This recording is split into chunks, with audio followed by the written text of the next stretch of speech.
Donc le thème aujourd'hui sera mon père spirituel. Ma première rencontre avec cet homme eut lieu en 1969 à Orly, où je devais prendre l'avion pour les Indes et arriver à Bombay. Un homme s'approcha de moi et me demanda la direction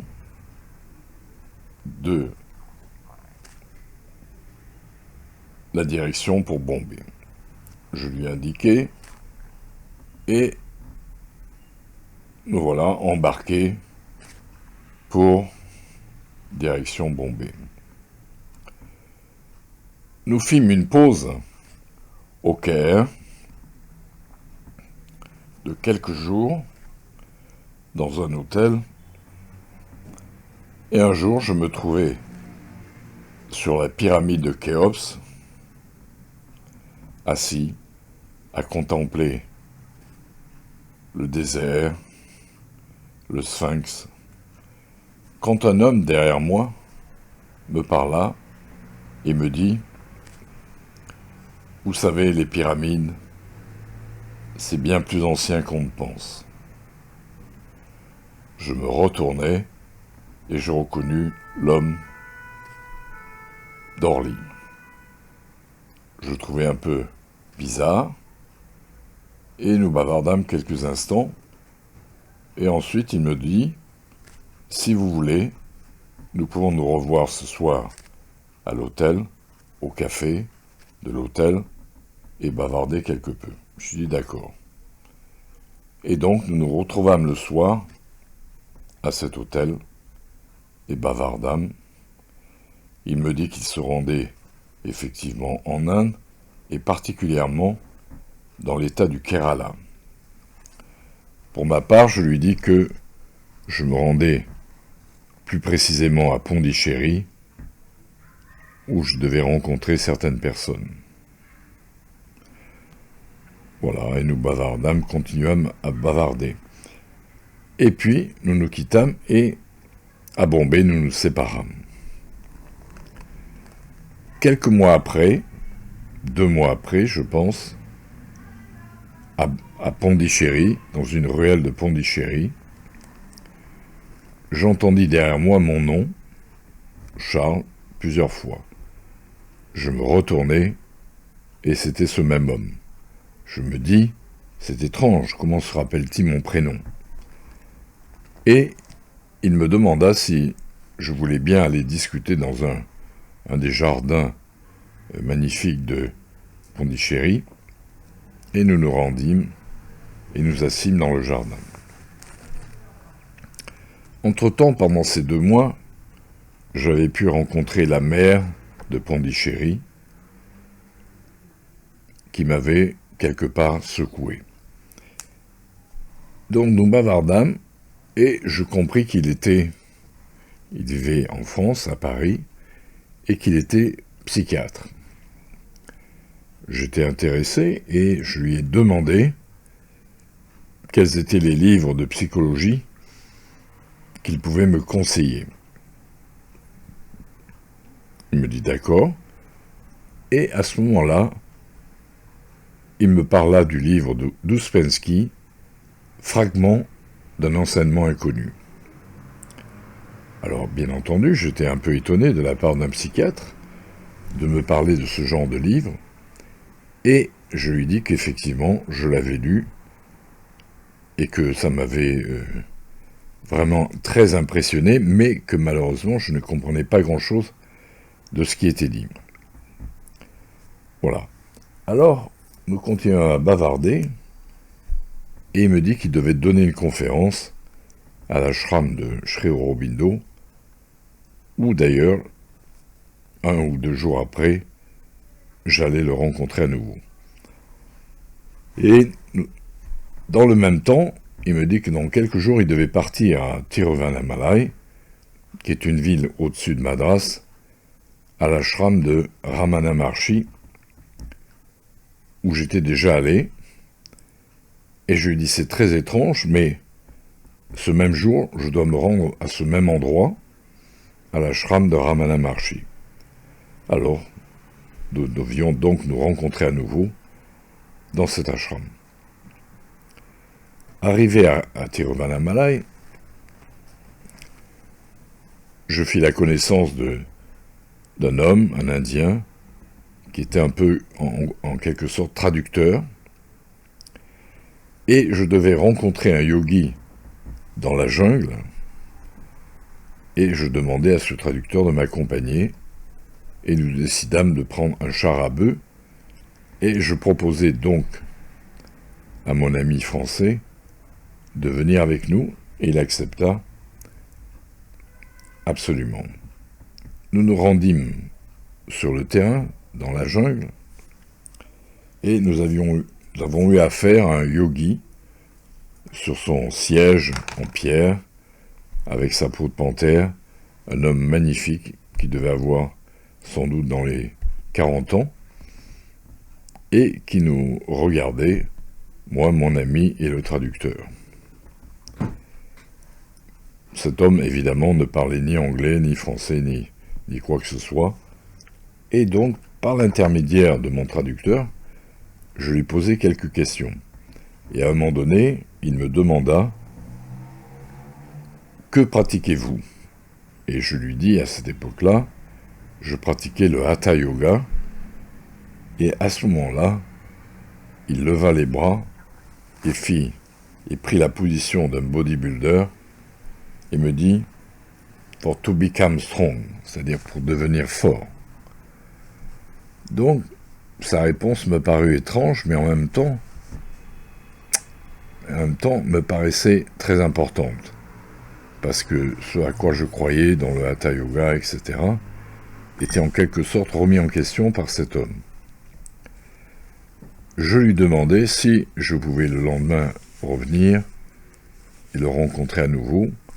Il m'a dit, bien entendu, vous pouvez venir dans la journée, mais pas le soir, parce que le soir, ce serait trop dangereux pour vous, parce que les cobras viennent me voir et nous bavardons ensemble. Bon. En Inde, tout est souvent très étrange. Et à côté disons, son siège, à quelques mètres, était une petite maison, enfouie à moitié dans la terre et à l'extérieur, et il nous amena dans cette petite maison. Il y avait une pièce grillagée, et il nous expliqua que pendant 6 mois, il s'enfermait dans cette pièce, sans manger, sans rien. Pourquoi pas, me dis-je. Et je compris qu'en fait, il se nourrissait, puisque j'allais ensuite le voir tous les après-midi, tous les jours, je compris qu'il se nourrissait des feuilles d'arbres, et que certains bergers venaient le voir et lui apporter du lait de chèvre ou des choses comme ça. Et donc toutes les journées, je restais avec lui et j'observais ce qu'il faisait, pas grand-chose d'ailleurs. Voilà. Et un beau jour, je lui demandais au bout d'une semaine s'il pouvait m'initier. Il m'a dit pas de problème, mais il faut que vous suiviez les règles de l'ordre. Alors je pris connaissance des règles de l'ordre et elles me parurent très difficiles pour un occidental. Il m'a dit si vous arrivez à suivre ces règles pendant 6 mois, venez me voir, je vous initie. Mais j'ai bien vu que jamais je pourrais m'y consacrer.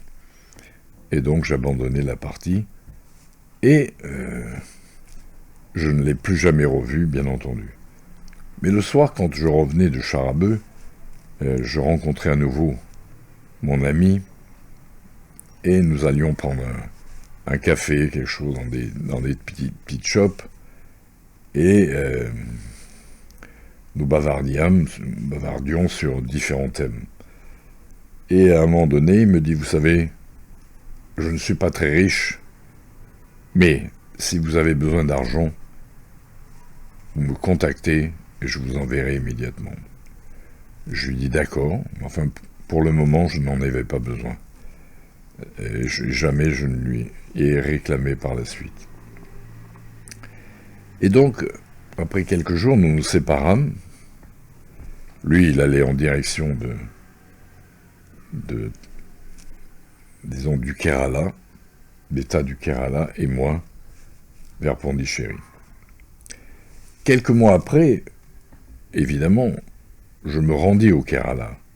Je découvris le Kerala, région magnifique, pleine d'étangs, d'arbres, de faune, etc. Et je vécus chez une sorte de yogi, un sage, disons, qui était en même temps, qui pratiquait l'Ayurveda, c'est-à-dire la médecine indienne. Et là, je découvris certaines traditions indiennes, d'abord dans le théâtre, le Kathakali, évidemment, et puis dans les arts martiaux, je découvris et je me rencontrai le maître de Kalaripayat de cette époque, à Trivandrum, l'ancêtre sans doute de tous les arts martiaux existants, qu'ils soient chinois ou japonais. Et donc j'allais souvent rencontrer ce maître de Kalaripayat. Voilà. Et donc je vécus là pendant plus d'1 mois et demi, chez ce sage, disons, et j'appris certains massages, etc. Il guérissait pas mal de monde, d'ailleurs. Voilà.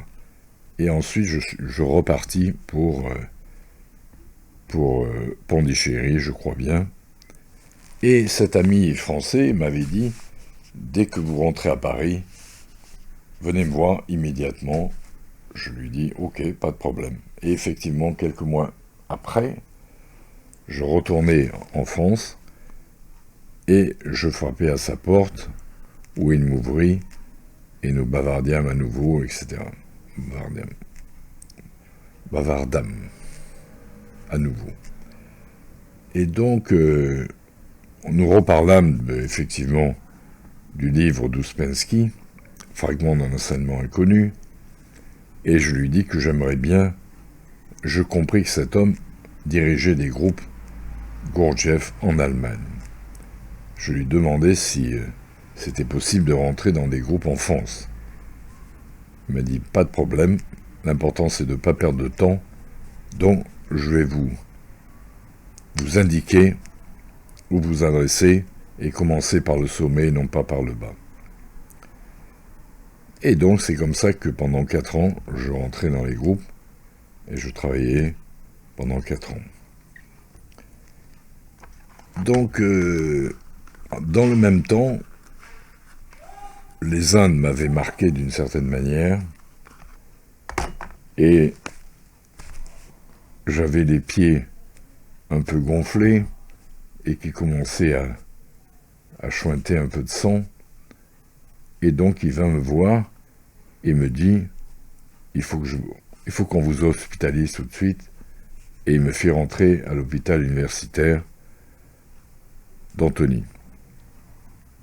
Je subis quelques perfusions pendant 1 semaine, et sans doute qu'on peut dire que peut-être il me sauva la vie. Je ne le saurai jamais, mais c'était mon idée. Donc voilà, c'est le début de l'histoire avec cet homme qui m'a appris beaucoup de choses, et par la suite nous rencontrâmes bien souvent. Et comme à l'époque j'étais encore dans le milieu du théâtre, il vient parfois me voir jouer dans différentes pièces. Voilà pour le début de cette rencontre. Un point que je voudrais souligner, qui me paraît important,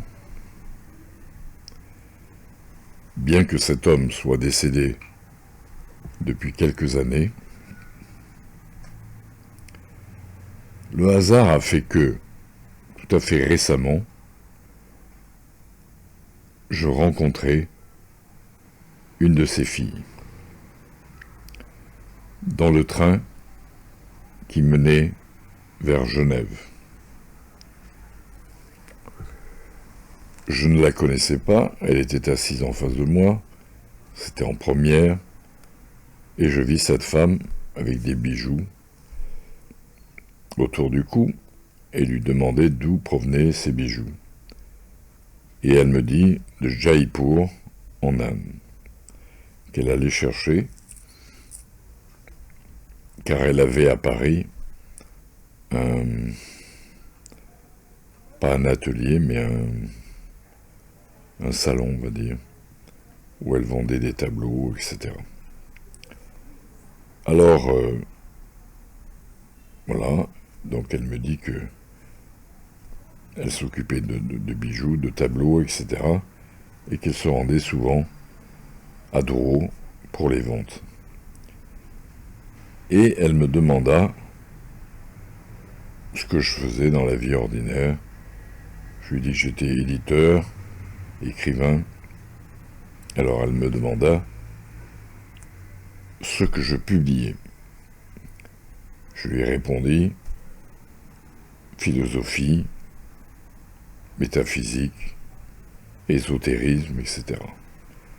Elle me dit, je connais quelqu'un qui était complètement dans l'ésotérisme. Je lui demandais à ce moment-là, qui était-il? Elle me répondit, c'est mon père.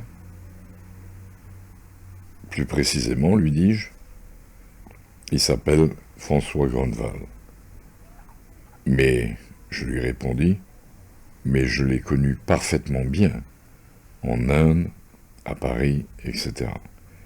Et cette personne fut très étonnée. Elle n'était pas au courant de notre histoire.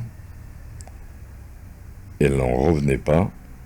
Et non, donc nous prîmes rendez-vous par SMS pour se rencontrer à Paris.